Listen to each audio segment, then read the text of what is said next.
Higit 500 na ang napaulat na nasawi sa Iran dahil sa patuloy na airstrikes ng US at Israel. Nadamay na rin sa mga pag-atake ang Lebanon at Saudi Arabia. Kasabay nito, nagbanta ang Amerika ng mas malaki at mas mahaba pang giyera habang hinihikayat ang kanilang mga kababayan na lumikas sa rehiyon. Magbabalita si Rainiel Pawid. Walang tigil ang ginagawang airstrikes ng Amerika at Israel sa Iran simula pa noong Sabado. Isa sa mga tinarget ang broadcasting headquarters sa Tehran. Damay rin pati ang isang girls' school. Higit 100 sibilyan kabilang ang mga batang estudyante ang napaulat na nasawi sa pambobomba. Pati ang Iranian Ministry of Intelligence at Presidential Office dinali rin ang strike. Naglabas naman ng video ang Amerika ng ginawang missile strikes. Nagluksa naman ng Iran nang kumpirmahin ng US at Israel na napatay ang Supreme Leader ng Iran na si Ali Khamenei, pati ang anak niyang babae at apo. Nasa 40 senior Iranian officials din ang nasawi. Bilang ganti, naglunsad din ng missile strike ang Iran sa Israel. Oh my God! Yo! Yo!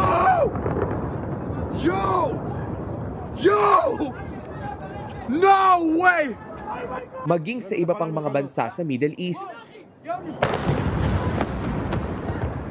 Kasabay nito, isinara ng Iran ang Strait of Hormuz. Nagbabala rin itong pasasabugin ang mga dadaang barko. Ito pa naman ang mahalagang lagusan para sa transportasyon ng oil and gas. Sa ulat ng Al Jazeera, higit 500 na ang nasawi sa Iran. Higit 20 naman mula Lebanon, Israel, UAE, Iraq, Kuwait, Bahrain at Oman. Habang 4 naman sa US service members. Ayon naman kay US President Donald Trump, posibleng abutin pa ng 4 hanggang 5 linggo ang nagaganap na gulo. Hindi naman daw makikipagnegosasyon ng Iran. Ang gobyerno naman ng Pilipinas naghahanda na para tulungan ang mga Pilipinong apektado ng tensyon sa Middle East. Pero hindi pa raw masisimula ng repatriation hanggat hindi nagbubukas ang airspace sa rehiyon.